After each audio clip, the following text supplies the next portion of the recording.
जब भी कोई पूछे तो मेरी पहचान बता देना। बाद में कोई पूछे कि वो डीजे वाला कौन था तो छाती ठोंक के मेरा नाम बता देना। डीजे BM रिमिक्स 7 मई से। हमको प्यार से echo sound present echo sound कहते हैं।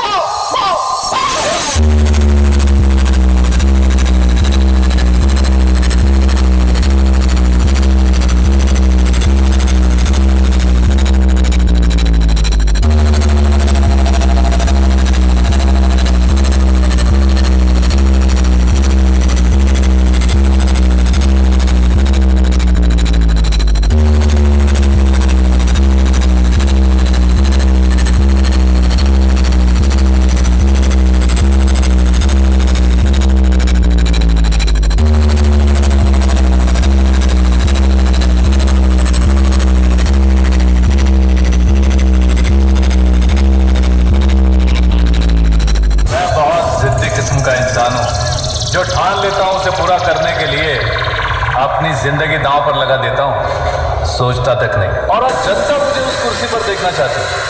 आप में और मुझ में ज्यादा